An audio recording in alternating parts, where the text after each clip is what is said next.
Can you guys hear me okay? Yeah.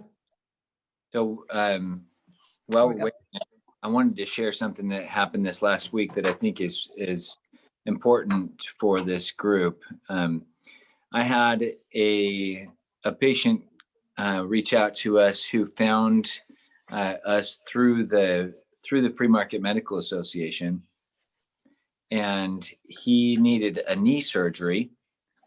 And he had the CPT code, and he had, the specifics of the surgery ready, and he had it scheduled for the following week. And he said, "Hey, I've got this surgery on the schedule, and it's going to happen at one of the local hospitals, and I don't really have a price. It's going to be 15,000 plus something.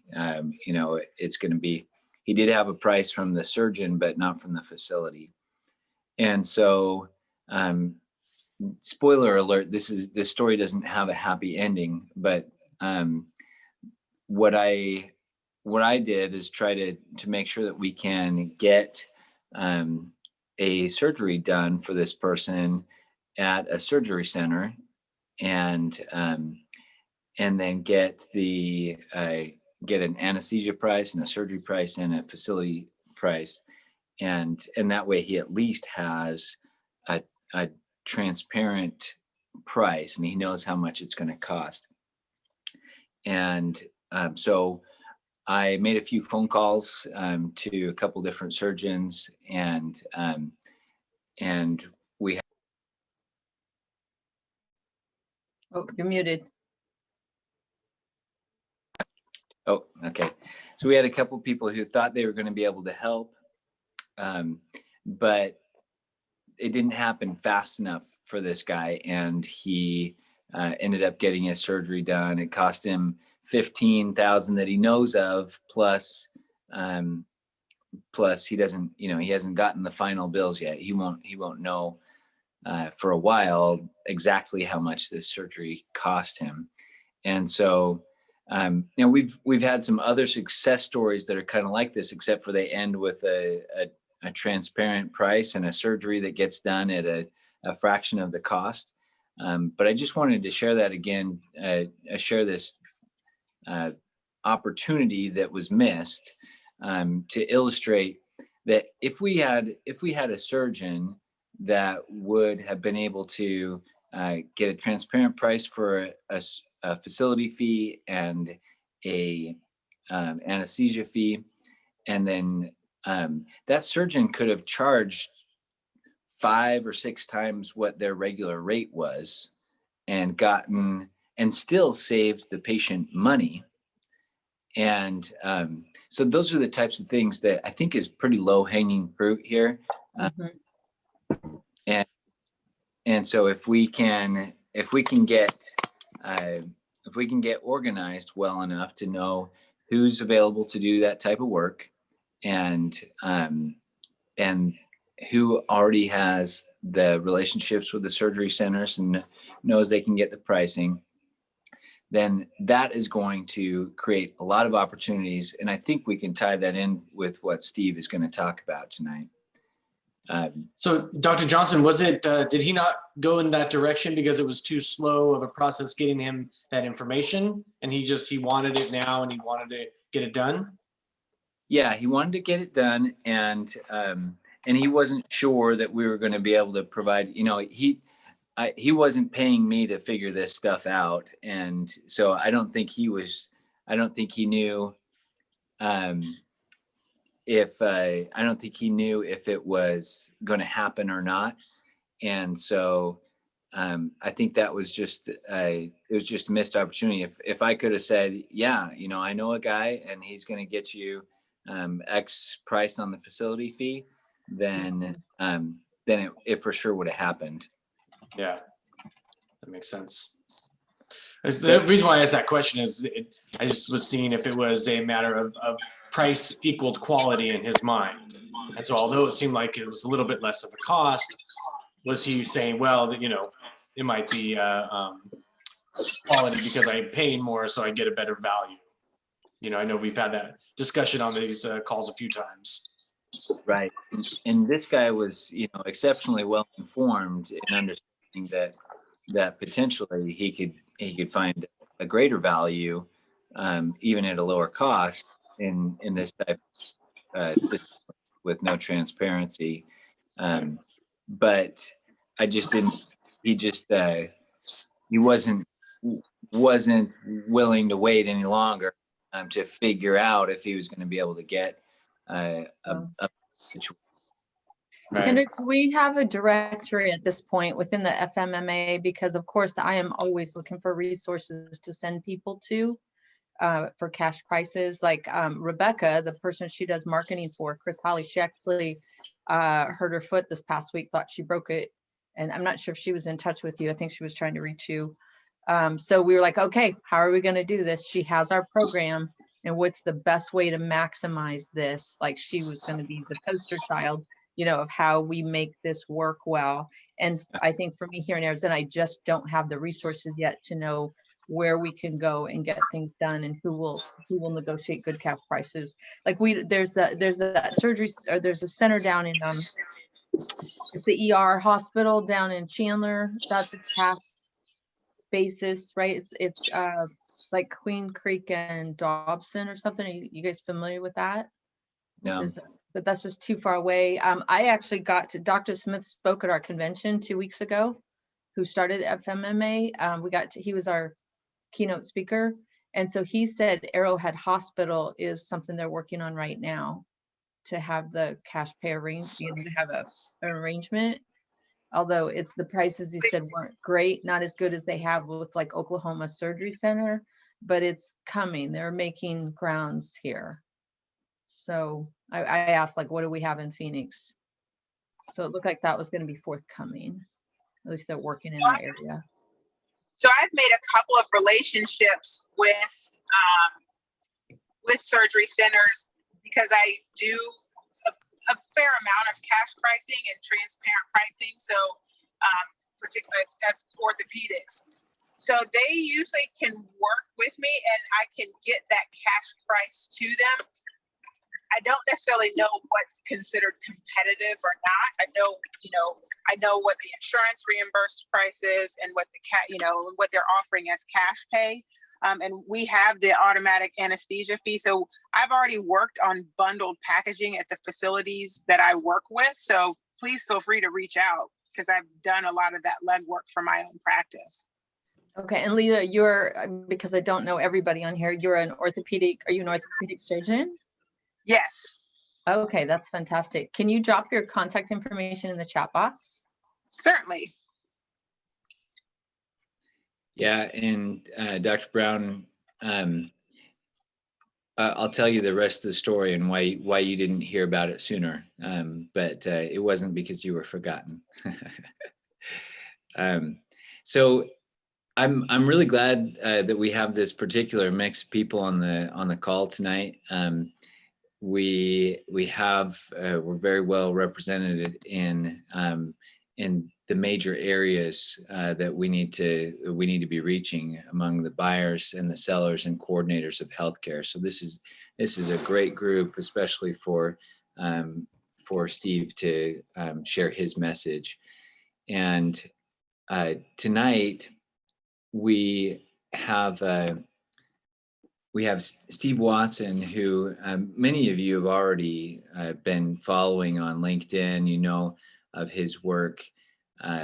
He is a CFO who a few years back was put in charge of HR and benefits, and he approached it from a CFO's mindset and got to the bottom of the benefits of his company, and he'll tell us a little bit more of that story, I hope.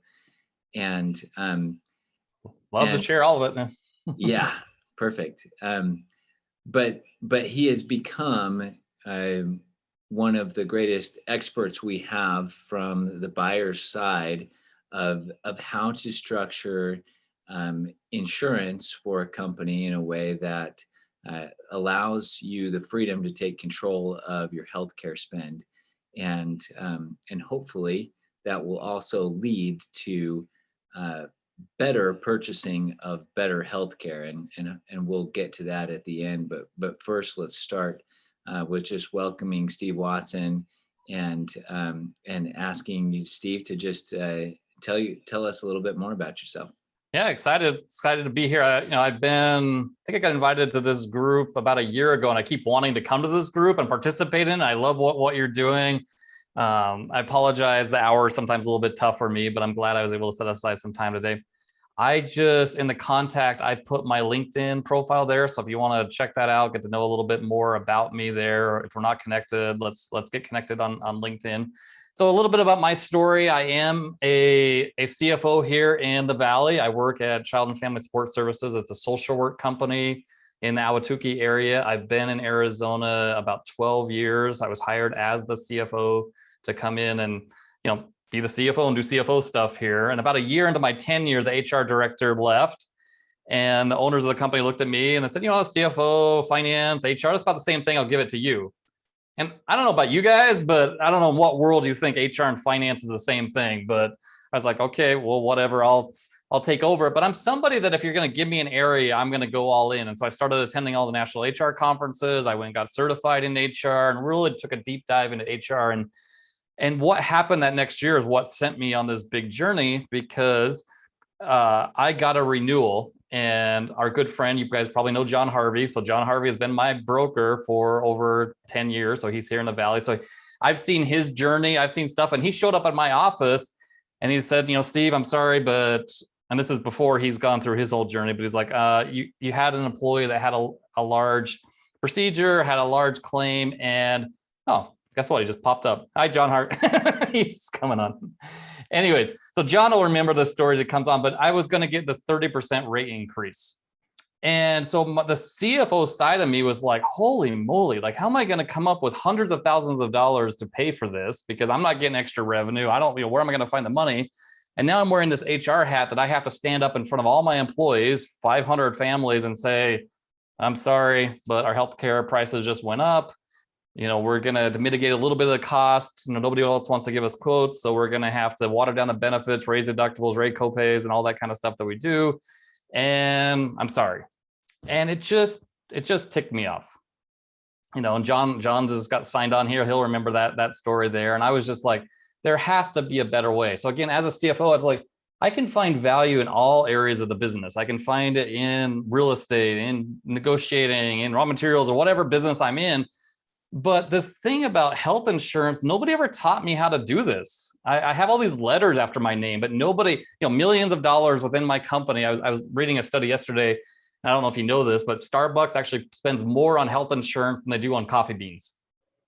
And I just want you to let that sink in. I think it was like GM spends more on health insurance than steel. And my guess is you ask McDonald's, they spend more on health insurance than they do on the hamburgers and stuff. I mean, it's such a big area. And just think about it from Starbucks thing. How much time, money, investment do you think they spend on investing in their staff on how to negotiate coffee prices, on hiring the best people to negotiate coffee prices, how they follow those prices? They go all in on that stuff.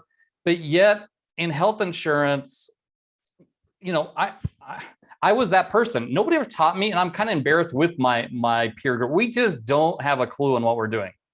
We don't. I mean, CFOs don't know what we're doing. HR professionals don't know what we're doing. We talk to brokers. We have them go out there and do it. And we assume that they're giving us the best prices, and we just kind of go along with this track. And it took me going on this journey of figuring out that wasn't the case. And that's what we can talk about tonight.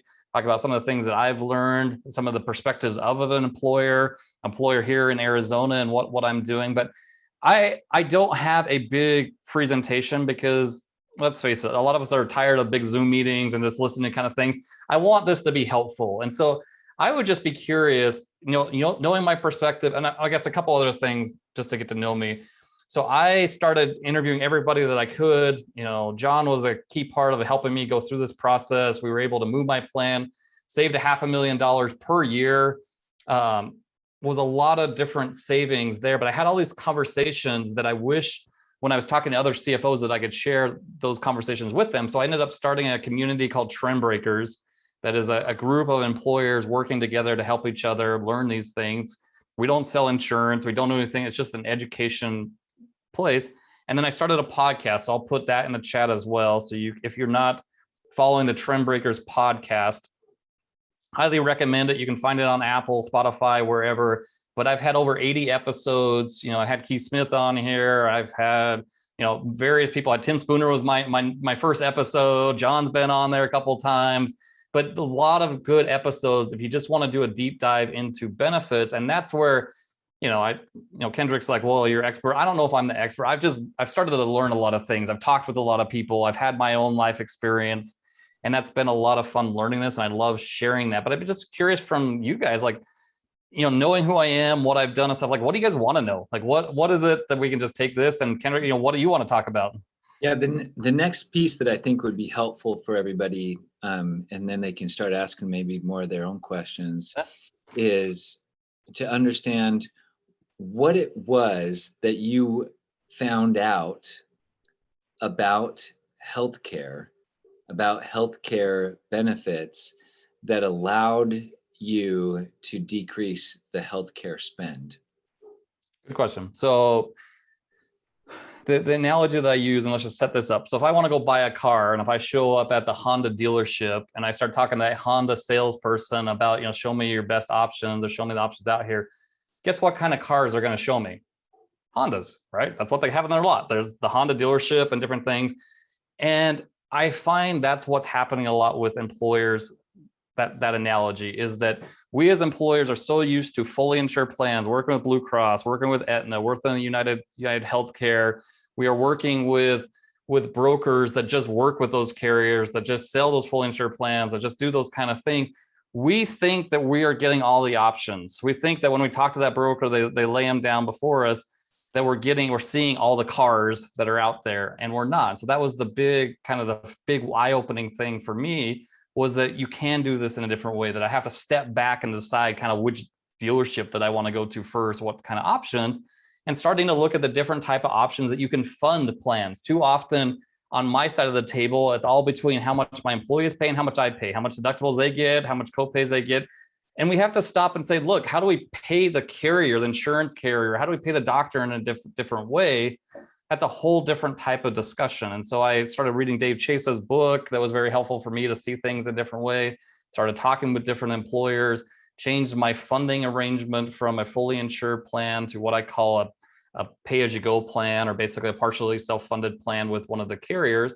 And I'm not even that far down the path. I call them, there's 5 different ways to fund a plan for a company. You can have these fully insured plans that I call pre-negotiated plans, because just once a year you negotiate the rates and it doesn't matter what the claims are there. That's just like going to the gym membership. I just sign up for the year and it doesn't matter if I go or not, I'm paying $30 a month, right? That's to me like fully insured plans, which if you're like me for a CFO, that sounds warm and comfortable, right? Fully insured sounds like they're protecting me and stuff. You say self-funding, it almost sounds like they're throwing me out the window, like good luck. But those are the other 4 types of plans that I call more like pay-as-you-go plans. And so I started learning about level funded plans, which is kind of like a plan where you get a rebate back. If you run well, you can have these plans. I learned about ways to pay-as-you-go plans, or these partially self-funded plans with carriers. And I started learning about how you can not use Blue Cross, Aetna stuff to be your TPA. You can get an independent TPA, and then you can start carving out and doing all these wonderful things, and then can you go to reference-based pricing and direct contracting and all that stuff. So those are all steps down the spectrum. But I still think most employers, especially if you're talking about employers, 500 employees or under, 1,000 employees or under, they're still stuck on step 1, which is these fully insured, pre-negotiated plans. So it's going to be hard for employers to carve out pharmacy, to do direct contracting, to do all this stuff until they move what I call the chassis that this plan's sitting on. Like, I can't carve out my pharmacy right now because of the type of plan that I'm on. It drives me nuts. I have to go to this independent TPA and do things. And those are big changes. And you try and only do those every 3 to 5 years with your employees and everything.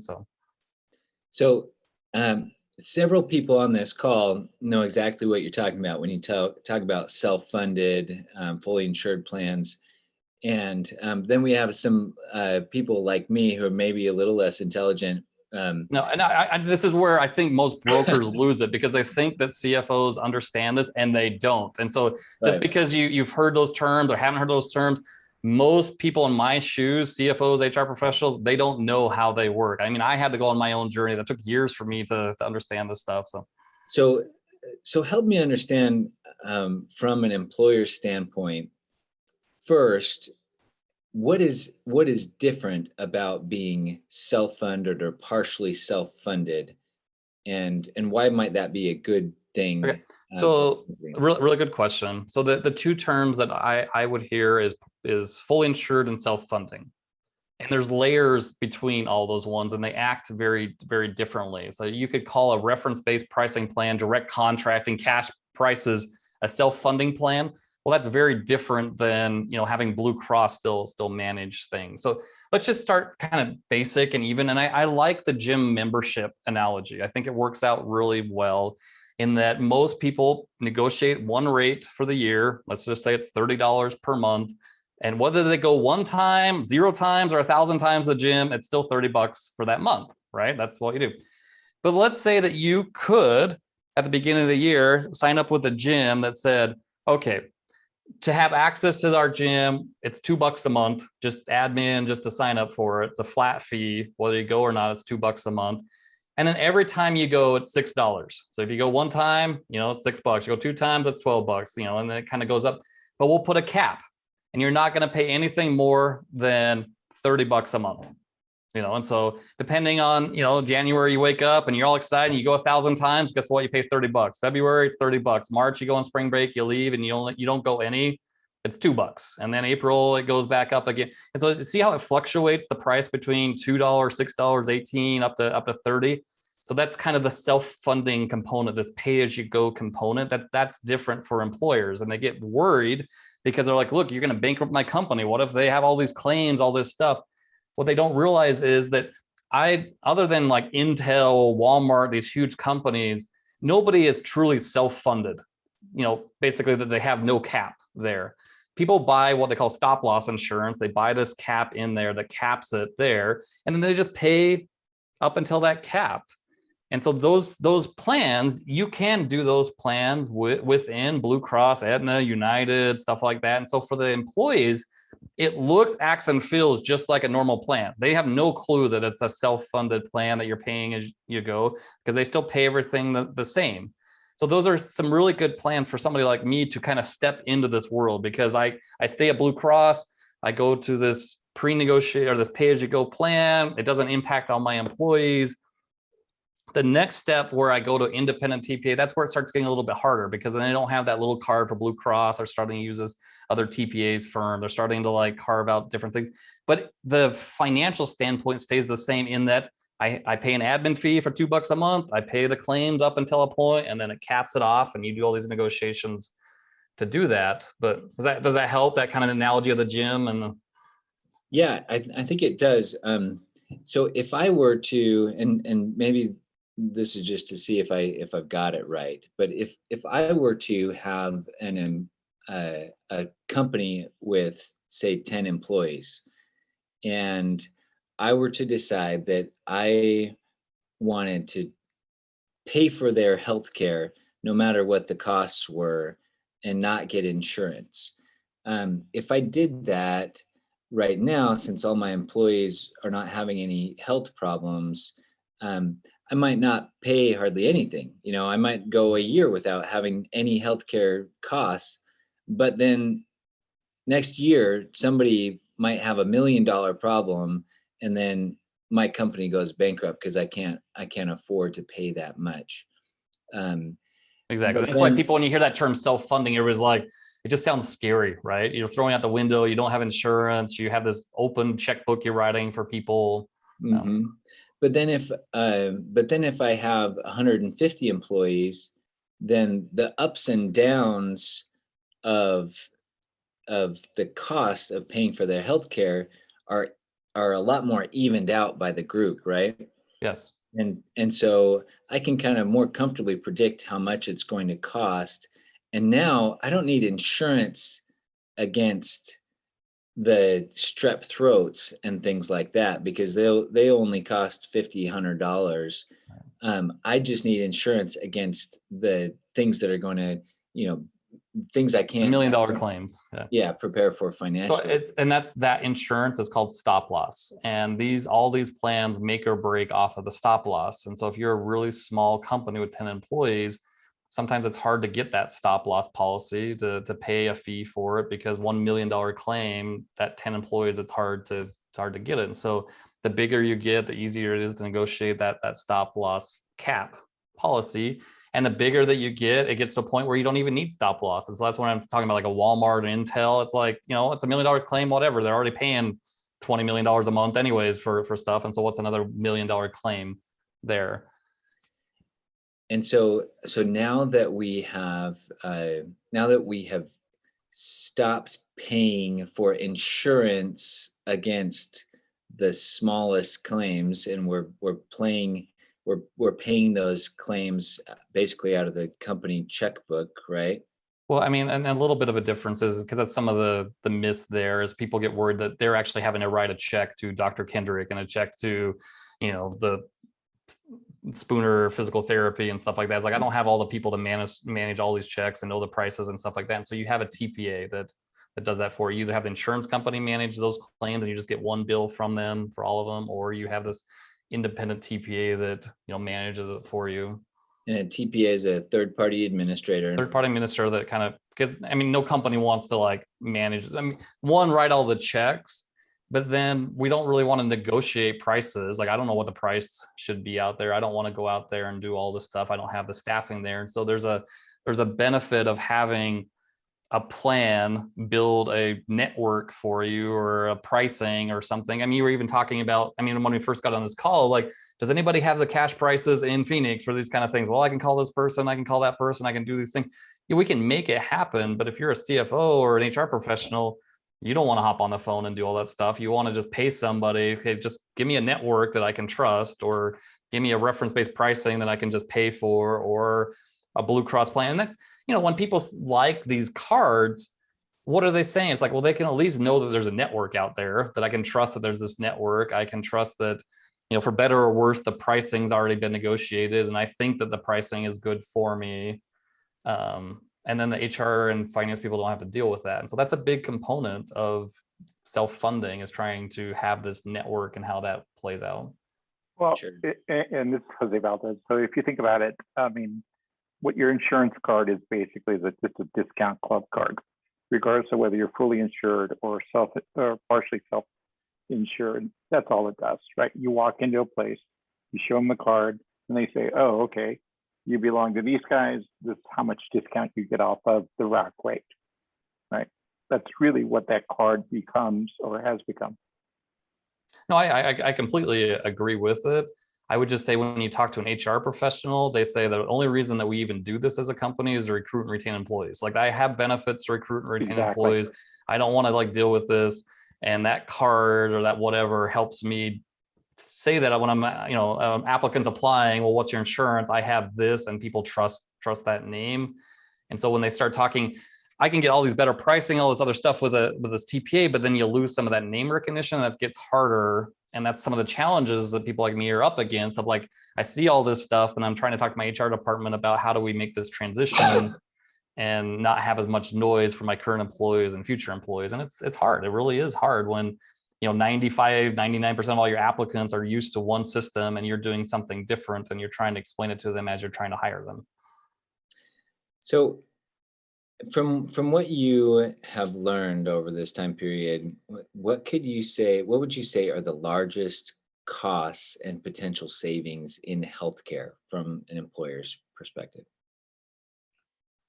So when I first started going through this process, and what I'd heard a lot about is like, you know, it's getting the right care at the right time. So they'll talk about urgent cares versus ERs and stuff like that. And I quickly found out that wasn't the case. Like, what drove my price was the one claim.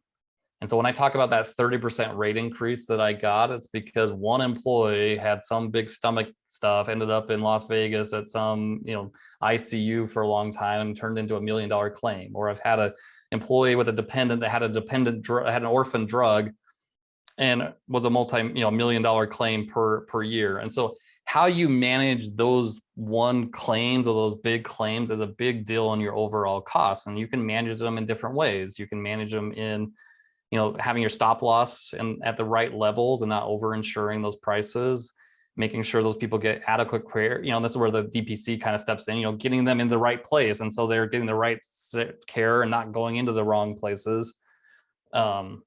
But I think the one claims are the big thing. And then the last one, it's a little counterintuitive. It's managing the years when you don't have those claims and benefiting from it. So how many of us in 2020 didn't have any claims? We didn't have any surgeries. We didn't have any stuff go on. But yet, did we get a refund on our claims? So if we were on a fully insured claim, we didn't, right? Unless you were on a self-funded plan or something like that you could benefit from. And so that's where I got most of my savings, was moving to a platform where I always think about it in a 5-year thing, that in 1 year, I'm going to have a very crappy year. I'm going to have that $1 million claim. I'm going to have some big thing happen. And that's why we have insurance. But then the reality is I'm going to have 2 or 3 years out of 5 that are going to be really good. We're just healthy. We're fine. Think about your own life, your own family. Things just go well. And then maybe 1 or 2 years, I think, it was like an okay year. I see everybody over insuring for that really bad year, making sure they're all protected, and they forget about the other 3 to 4 years that they would benefit from the savings. And so making sure that you move to a plan where you can benefit from that has a lot of savings that you can bank for those bad years. So most plans that are available to individuals, the deductible is, if you were to increase the deductible for, say, from 1,000 to 5,000, the difference for that individual plan in the monthly premium would be approximately enough that I could save up that $5,000 in 1 to 2 years. Right. Is there a similar concept when it comes to insuring employers, where if you just save up the money, if you can get the $5,000 deductible together, then you save that much money every other year or so? And so it's a similar concept. Are you guys pretty familiar with an HSA plan, like how an HSA plan versus a PPO plan works? Like a lot of employees understand that, and versus a copay versus paying up to like a deductible level or something, and then the plan pays 100% after that. That's really kind of how these plans work at the employer level. Is that one, I just negotiate a rate and I kind of pay my small things there. The HSA plan's almost like a self-funded plan, and I pay everything up to a cap, and then after that everything's paid for. So as a company, where you set that cap has a big deal. I mean, if you are setting it at $50,000, at $75,000, at $150,000, and so what happens a lot when I first got into this, people think about a huge claim, but it only may be $30,000, which is a lot of money. Think about my company with 400, 500 employees. $30,000 is a lot, but at that level, it's not that much money, right? It's kind of like a drop in the bucket. Like I'm worried about the $500,000 claim, but a lot of companies will get that cap at, $50,000 or $75,000, and to pay for that cap, they're paying $500,000 in stop loss insurance for it. So think, okay, and that just means if any claim gets, let's just say it's 75,000, anytime it gets to that cap, the plan pays everything after that, right? For $500,000. But just like your car insurance, if I raise that deductible up a little bit, my price of that insurance goes down. And so if you take that $75 and take it up to $150,000, a lot of times, so you take on $75,000 more risk for every kind of major claim that comes through. That savings is a lot more than $75,000. You can save $200,000-$300,000 in stop loss premiums that you would be paying. And that's the money that as an employer, you can just bank. You can just set it aside, say, look, if I have one claim, I'll pull $75,000 out of my bank, pay that, whatever, if I have another one, pay it. But on those good years, I get to save that money. So that's a way to kind of play and work on it and do stuff. So, Steve, I have a question. Do you have a formula? Like if you have 500,000 employees, you set it at 500, like maybe 10% or 5%. Do you have kind of a rough formula for that? So I don't. I've started to hear people talking about how much you should need, and part of it just you can't really use the number of employees because financials are different. Like if I'm in a social work company, I don't have that much margin, I don't have that much revenue, and so my risk tolerance I may not have that much cushion. Whereas if you're a startup, IT company, and you have tons of cash flow and tons of PE, you might be able to do a little bit more. I've noticed that, I mean, just think about your car insurance. I mean, if I had a $50 deductible on my car insurance, that insurance would be enormous, right? It's me outrageous or something. And then, if I raise it to 100, to 1,000, to like 2,000, but once you start getting to a point that you're moving from $1,500 deductible to 2,000, there's not that much savings. Like it's not even that much. It's the same thing on an individual policy with deductibles. Moving from $1,000 deductible to 5,000, lots of savings. But most employers aren't at $1,000 now. Most of them are at like 3,000, 4,000, and you go from 4,000 to 5,000. Guess what? You're not going to save that much money because there's not a lot of people that hit that donut hole. I mean, a lot of you guys are doctors and stuff here, so the difference between a $75,000 claim in a year and a $125,000 claims, like how many people actually hit within that donut hole? I mean, not a lot, because they're either small or they're $1 million claims. I mean, there's just, people just hit just a little bit over that cusp and stuff. So I just do a lot of math. So I'll ask John, I'll say, John, just give me 7 different scenarios. If it's 75,000, 100,000, 125, 150, 175, how much savings I'll get. And you'll start to see that math play out there until it becomes worth it. For me, it's between 150 to 200,000 at my size, at my company. It's kind of where it's kind of like a sweet spot for my size. And then after that, I start taking on a little bit more risk for the gain that I'm getting. So yeah, it's a balancing act always. Yes. But I find that too many employers at my size with 400 employees are sitting at $75,000 spec insurance, stop loss insurance, and they're over insuring themselves. Like they really are. So you can save a bunch of money by bumping that up. And I mean, I could tell a lot of stories about that kind of stuff. But.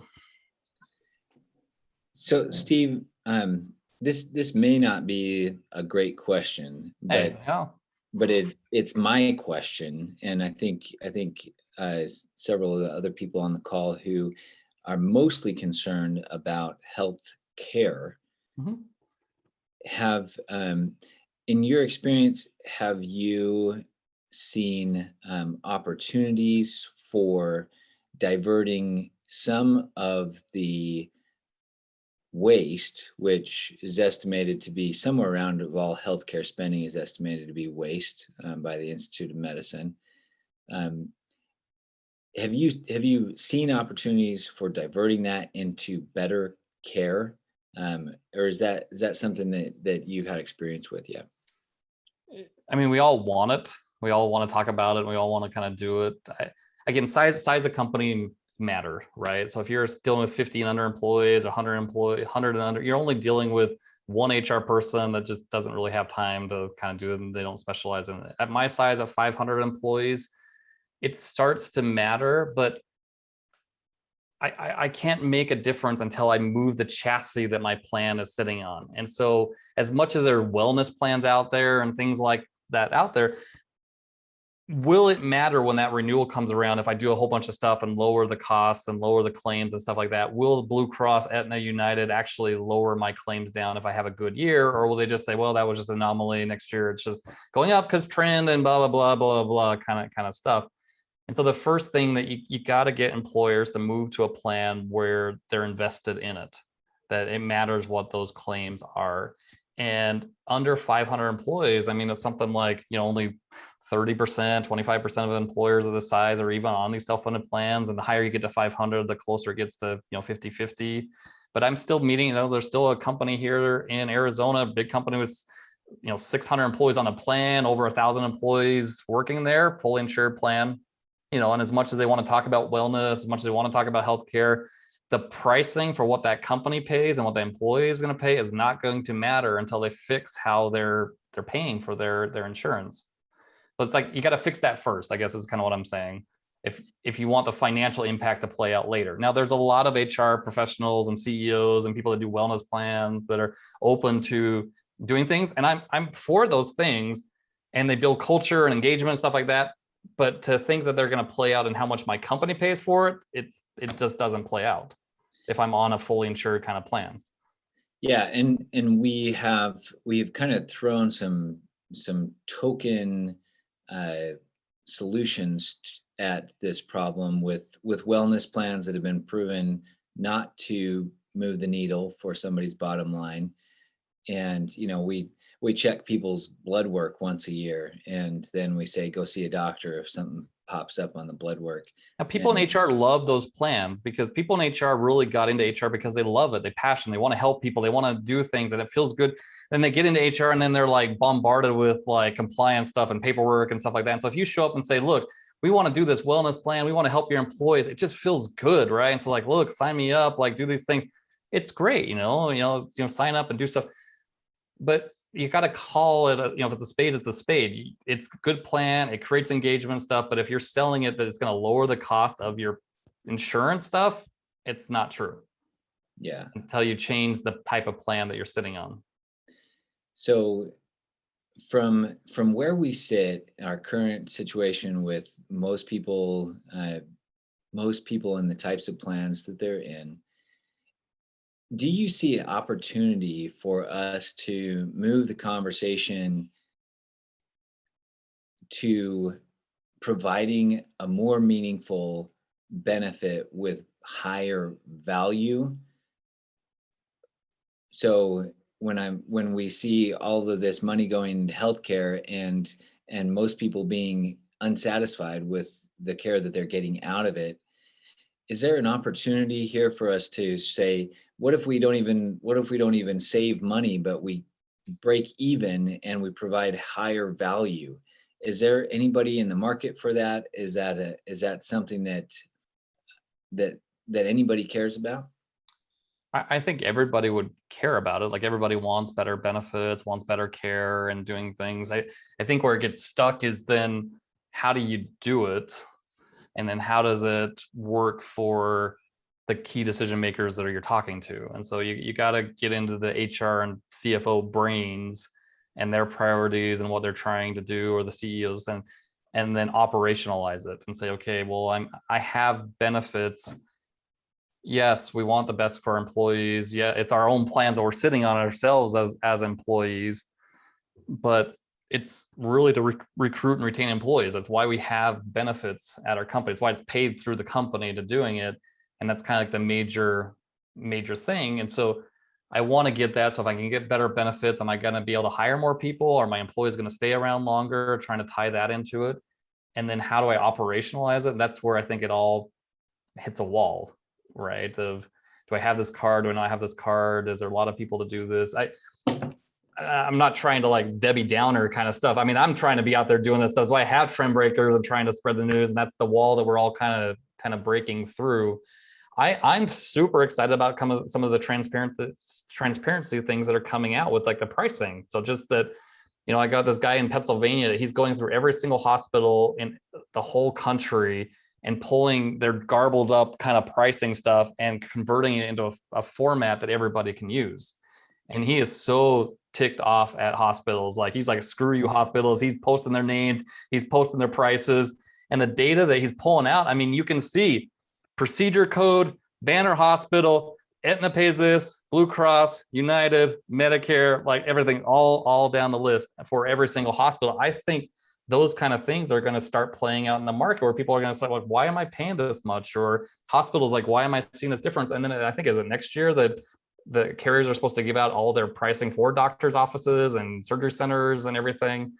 So all of this transparency things coming, like, and how we use, I think it was going to open up a bunch of conversations for employers and for places. But for employers, you got to make it easy. Like you have to, we need a network. They can't be, just go out and direct contract with everybody. If you just had a network built here in Phoenix, I don't know, it would help. I don't know if this is helpful. I mean, you're starting to get out of my comfort zone. So I'm just trying to like say, just if you were going to come talk to me and trying to sell me on something, what would I say? Well, I do want to sell you something, Steve. Yeah.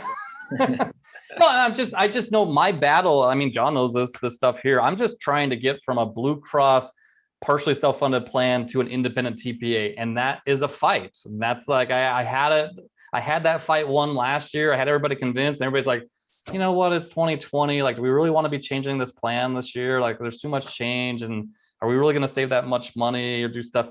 I cannot do a single thing about pharmacy because Blue Cross won't let me carve it out. And so that's a big growing cost and all this stuff. And I'm locked in. I have my arms locked up with Blue Cross until I can make this change.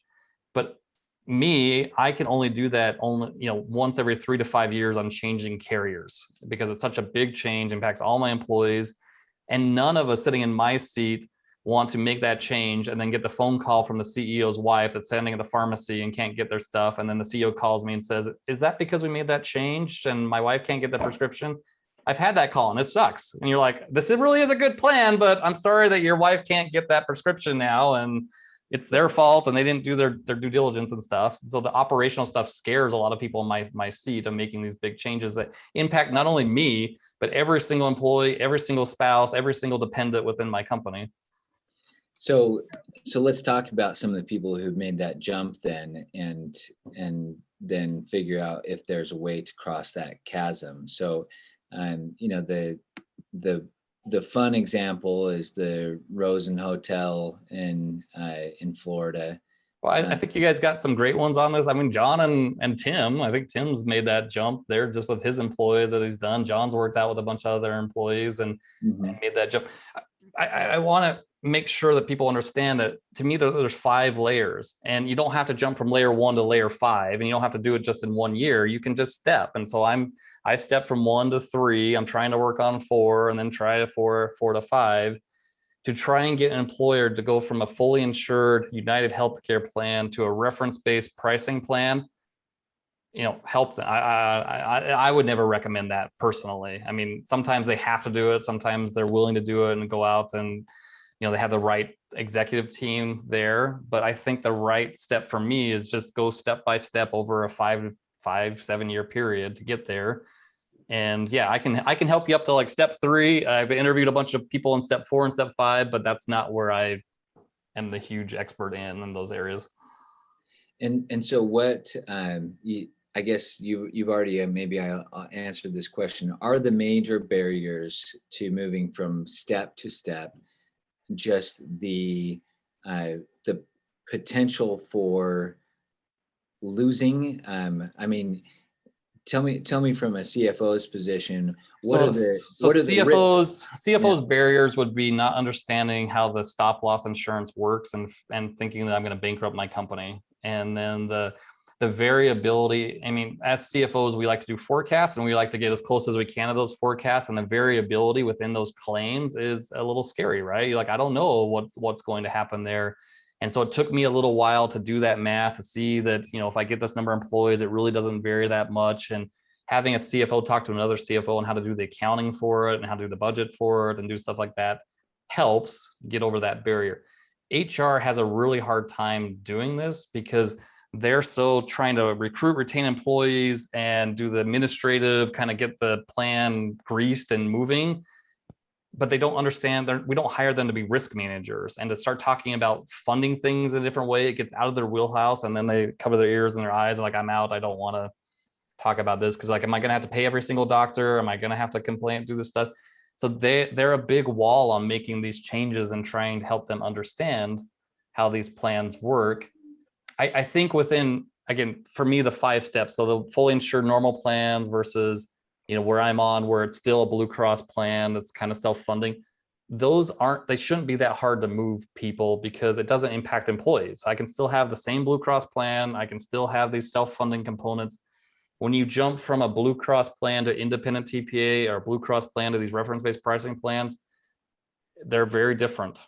We've never been trained. We don't even know how our own plans work and then how these plans work. And so the education and not only getting it from somebody who's done it, like somebody who's selling it or the theoretical part, but trying to find peers that have done it that I can trust. And so I'm not jumping into the pool first it's critical. Like that's what I depend on of like these next steps of wanting to find people that have done it already.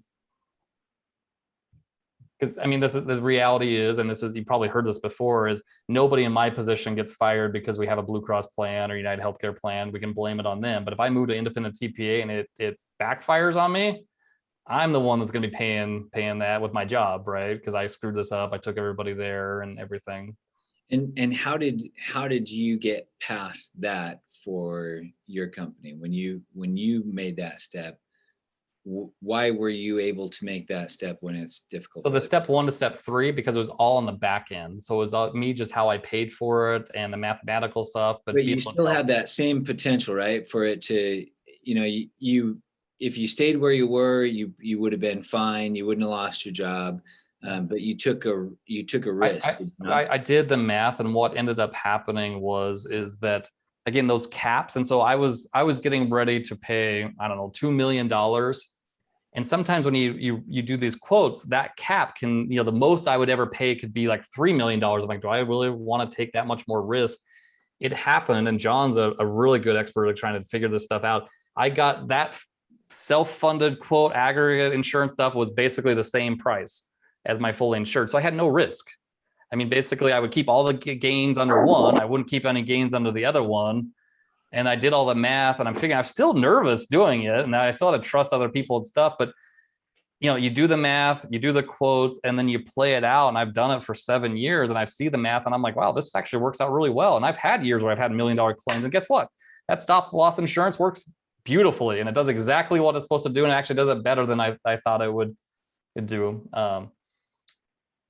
So I don't know if that helps that piece. Now, getting to that next step, I'm still working on that piece, and it's basically because now I'm having to involve all the HR folks and tell all the other employees that we're going to go to this independent TPA, and they're like, well, what does the website look like? Do they have them in the network? Do they, am I going to have to deal with pharmacy stuff? Am I going to have to, even basic things like the ability to pick a formulary sounds like such a powerful thing. Like, I don't want to do this stuff.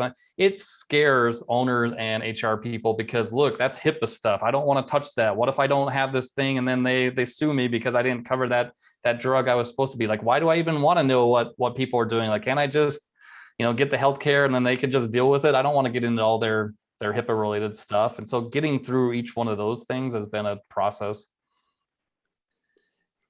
And would it be easier if there were greater transparency in healthcare? Yes. No. I mean,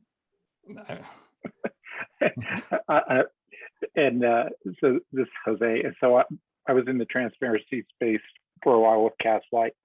You would think that transparency would help you out, but along with Steve is saying, there's a lot of variables to it. The reality of it is that transparency is important, obviously, when you're spending a lot of money and stuff like that, especially when you have large bills. But for the typical American, it really doesn't make a difference, to be honest with you. I mean, tell me more what you mean by that, Jose. What? Well, if you take a look at the typical American, which includes us also, none of us spend the weekend, let's say, researching hip surgery or heart surgery or any of those type of things. Why? Simply because we don't have those ailments, maybe. We're not thinking about it. We're thinking about what are we going to do this weekend? What are we going to do that weekend? When that pricing becomes important is simply when you all of a sudden have been diagnosed with that specific type of ailment. All of a sudden now you want to become very knowledgeable, and you're rushing around trying to find out, well, what's the price and what should I be paying and what I should not be. So really what I'm referring to is that most Americans are really not involved with their healthcare as much as they should be. They typically become more involved in their healthcare when it starts coming out of their pocket. Well, and that's what I was going to point out is I think we care up to a point. One, yeah. Because I mean, after my deductible maxes out or something, like, do I really care? I mean, after I paid the $5,000 and stuff, like, I don't really care if it's 35, 75, 125, whatever, because it's off of me. It's that, insurance carrier that's going to pay for it. So I've lost that skin in the game. And this is where companies should care about it. And that's where I wish there was a little bit more transparency in pricing and knowing what's Absolutely. there. But I mean, we've got to talk about just some basic transparency stuff. I don't think people understand how powerful the broker layer is within this kind of spectrum. So I mean, it's like individuals, I talk like a little circle. Individuals work with their doctor and they work with their employers, right? They don't really talk to insurance carriers. They don't talk to brokers. Those are the two people they interact with. I interact with employees, I interact with brokers. I don't call up Blue Cross. I don't deal with them. Like everything's filtered through this broker that I'm trusting and doing things. And that's where I'm hoping as we roll out these new laws and stuff, that there's a lot more transparency of how much they get paid, why they get paid, and aligning the Right. incentives, and then knowing, just talking about that first analogy that I gave about the Honda dealership, just knowing like where they specialize in. It was something I just had no clue. I just assumed that whatever that broker's bringing me was all of the options. And it took me a while to figure out that, I'm a CFO, but I've never taken a company public. I mean, I have the titles, I have the letters and stuff. And so you could technically say that I would know that, but I have no idea how to do that. Brokers, the more that I interact with the brokers, I've just found out they tend to specialize in one area or the other area, because they can't know everything. They can't be experts everywhere. And so the people that do really well on fully insured plans, they don't really know reference-based pricing plans. That's just not where they go. And so if I'm just working with a fully insured broker and I just assume that I'm getting all the best plans, you're never hearing about FMMA. You're never hearing about direct contracting, because that's just not what they deal with. And so that piece, I'm trying to break that and open up, and just trying to help HR professionals and CEOs and CFOs to even know that there are more options out there, and making sure that they're choosing a broker that can be their guide within those 5 buckets. Maybe you want to go self-funding. You may have to change brokers. I'm sorry, but that person may not, they may be a great person, do awesome job and stuff. It's just not their specialty. You need to go find somebody else that does something like that. So my experience with, just a case study is one of my good friends has a company with a couple hundred employees. And when I talked to him about his benefits, he said, "Oh yeah, I have this great broker." They all say it. He's a great guy. He's a super nice guy. I've known him for years, gone golfing with him. I really like him. I really trust him. He's a really great guy. And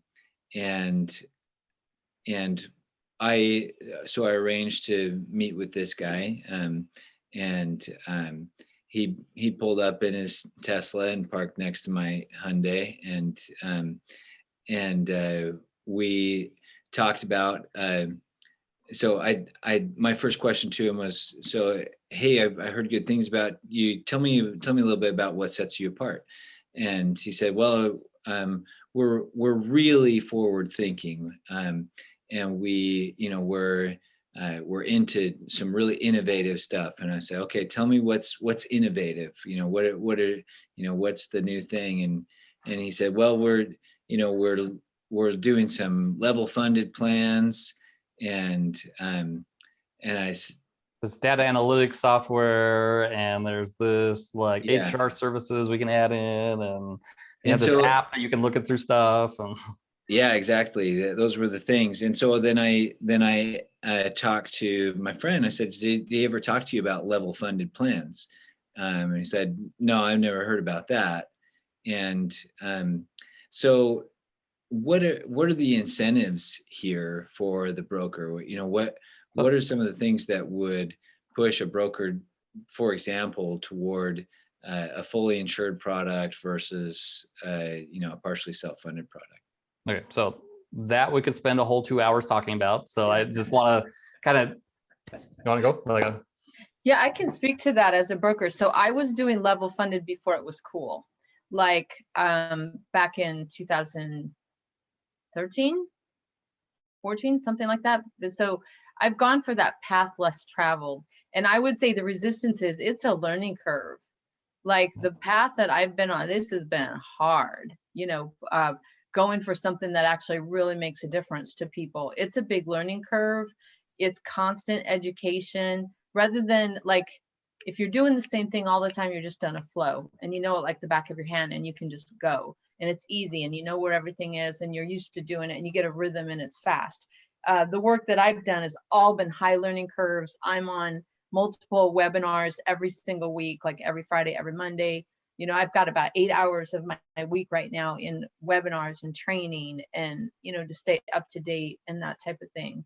So I think it's, the work that it takes to go outside the box is a big part of it. Pay wise, I don't even know, commission wise on level funded compared to fully insured. I'm not working in the size groups that Steve is in. Like he said, brokers do specialize. I carved out a niche where I thought there was a huge unmet need, and that is more in the small business owner, the individuals, the 1099s, you know, the under 25, because any broker can do a group of 20. It's cookie cutter. It's just, you know, it's just cookie cutter. Their book rates. There's nothing special about it. So I think that's what it is. It's the resistance to learn something new. And Steve, just like you said, your butt's on the line when you refer something really different like this. Your job is on the line. So as a broker, to take that risk and go out there and try something different for your client, you know, and then you got to trust it's going to work. So I think those are the two things. Yeah, and I've gone through my own process of learning. I got really ticked off of brokers for a long time and stuff. But I think as I've calmed down and done things, I like that dealership analogy. And so if I'm going to the Honda dealership and I'm asking the Honda salesman to talk about their cars, they can be amazing people within their area. They really are helping me. They are trying to get me the best deal on that Honda plan, and they're giving me those options, and that's where they specialize in. But do they know Teslas? Do they know Fords? Do they know used cars? Do they know new cars? They knew all this stuff. And so I think it's a little, I think we're putting too much expectations, I think, on our brokers to say that they know every single product out there, that they're offering every single thing there, but that's what we think that they're doing. And there's a little bit of brokers saying, look, I'm bringing you all the options. I'm not biased towards any of these things. I'm doing stuff. And so there's kind of this, there's two sides of that coin there. I love the movie Miracle on 34th Street when Santa Claus starts recommending other stores. And so this is just a recommendation of brokers, other people out there. I actually find more credibility in the people that are willing to point me somewhere else and say, look, you know, I'm really good at small groups. I'm really good at the under 50 stuff. You're at 100 employees. Guess what? You know, this person across the street, they're really going to do a good job for you. I trust those people. And I would even probably stay with that broker and say, let's just bring him in as a consultant. And like, wow, you're helping me.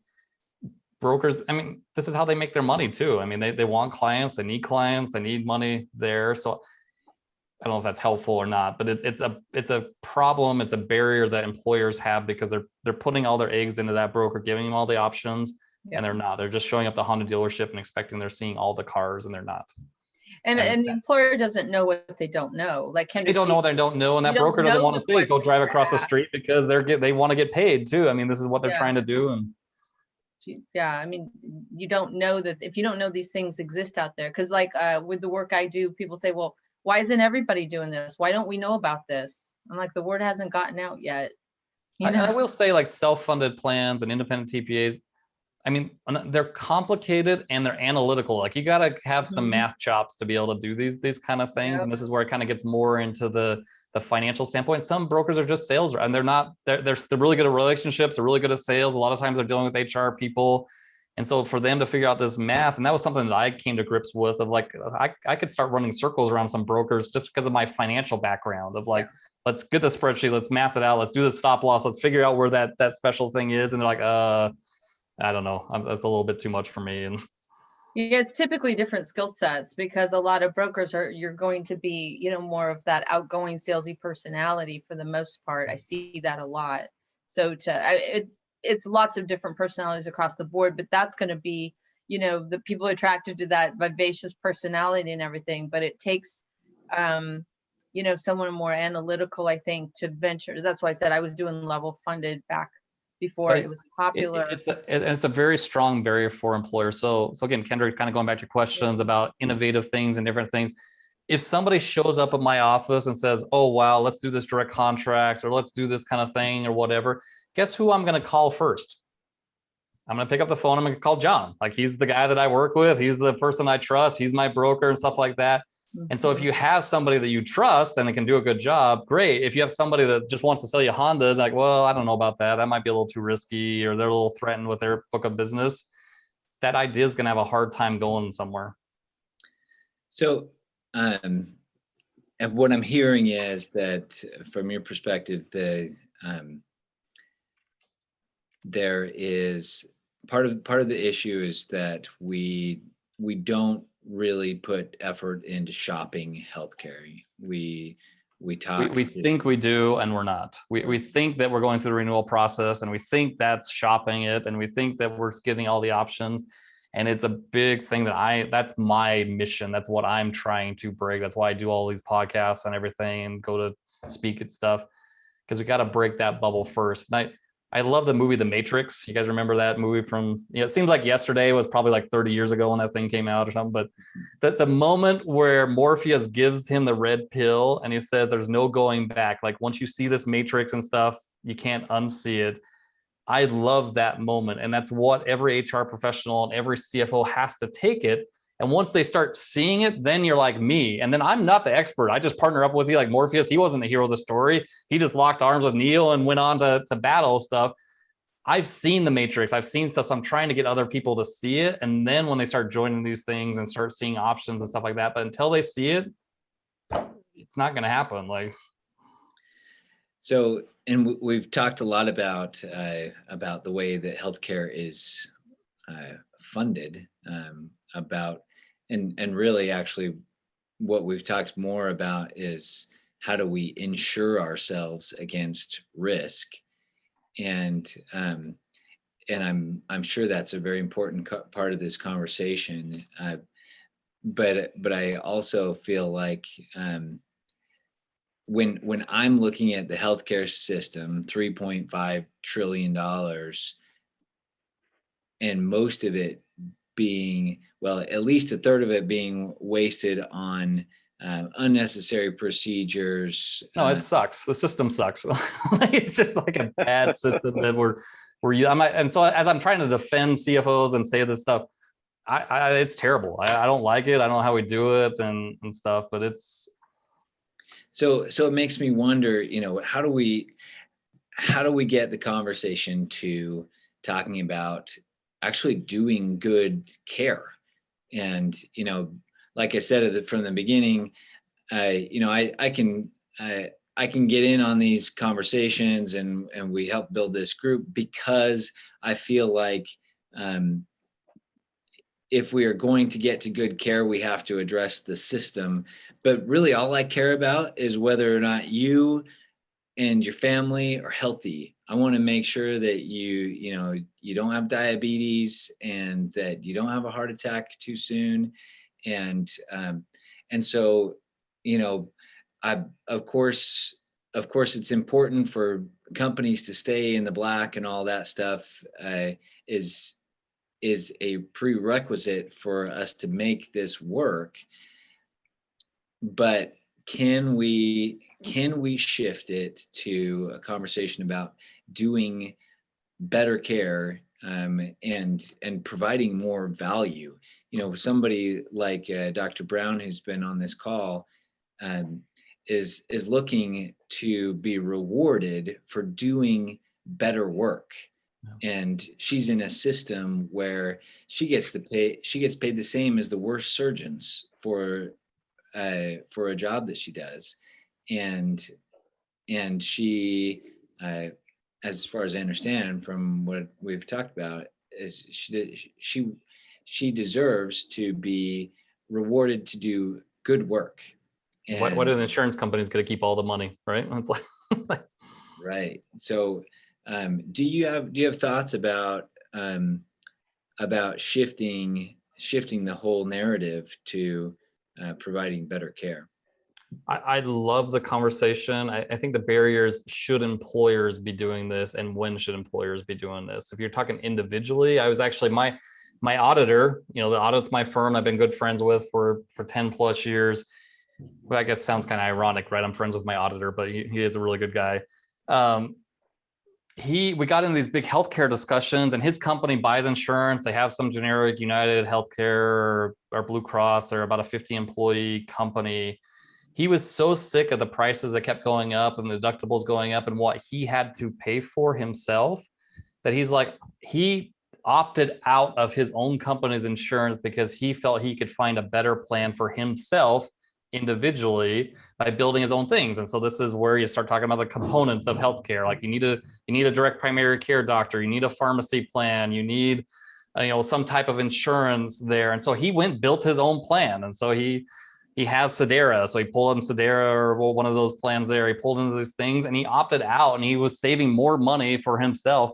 So that's one way into this of like, you know, instead of like trying to force employers or force somebody that's a 200 employee company on a Blue Cross plan thinking they're going to change it, but all their employees are sitting with $5,000 deductibles, don't have money for that, and are taking a bunch of money out of their paychecks. Like, can we start giving them an option that's not one or the other, but at both? Like, you can do this one or you can do that one. Like, which one's the best one for you? Can you, you know, opt for another type of plan? Might be a way into this kind of this Trojan horse around it there of kind of building the components of like, you know, here's a DPC practice in Phoenix. Here's, you know, the pharmacy option that you should use. Here's some direct primary or some direct contracts for the major things, and we'll help you build it for the rest of them. And guess what? That's going to save you a bunch of money. That's one. The other one is trying to jump to employers that have already made the jump into a TPA and are not doing direct contracting and doing things. And so stop focusing on a 200 employee company, fully insured plan on Blue Cross, because that's going to be too hard of a barrier, but maybe trying to find some of those ones that you really have the best Cassie that's sitting on, but you can do these contracts and this healthcare in a better way as another focus. Yeah, and we've had some good conversation about that, and I wonder we need to get you back to your 7 kids. I need to get back to my 4 kids. Oh, come on, 4 kids. I hope. Step it up there, Kendrick. No, but I want to make sure this is valuable for you guys. And so, I mean, what questions? I mean, after you've heard me talking and doing this stuff, I mean, I hope you hear that I'm in this battle with you. I'm trying to like help 1,000 employers break the rising trend of healthcare. And so I fight my little battle trying to teach them, you know, CFOs and HR professionals to take the red pill, to learn about this matrix, to get to where you guys are there. And so I'm always happy to partner up with you, to do webinars with you, to talk to people together with you from my perspective. I'm not a doctor. I have no idea. I mean, I have my 7 kids and we've had enough stuff go on, but that's not, I tap out on trying to give them care. So. Well, I really appreciate it. We have time for just maybe another question or two. You guys have any questions? You guys want to talk? Or highly recommend the Trend Breakers podcast. I put that in the chat. There's over 80 episodes there that you can go listen to and find out. So I'm going to be doing 2 episodes per week. And so if you guys want to come on and be on a podcast guest, or if you have people to recommend for me there, I want to keep that going there. Yeah. Sounds good. Well, we really appreciate your time, Steve.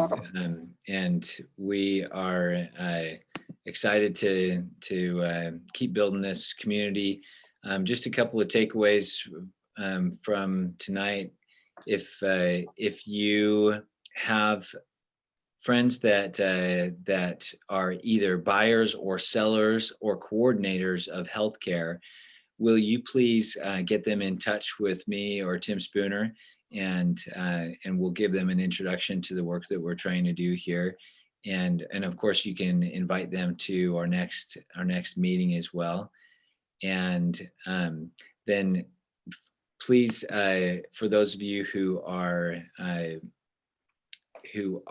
sellers of healthcare, aka healthcare providers, please let me know that what your availability is for us to get a directory of providers together, so we can be able to execute better than I did on this last one, where I didn't have a provider to do this surgery. So we're grateful for everybody for being here, and we hope you have a wonderful evening. We will be seeing you next month, every second Wednesday at 5 p.m. Thanks so much, everybody. Thanks. Thank you. Good night. Steve, it was great to have you on. Thanks for your time. Thank you. You're welcome. Thanks.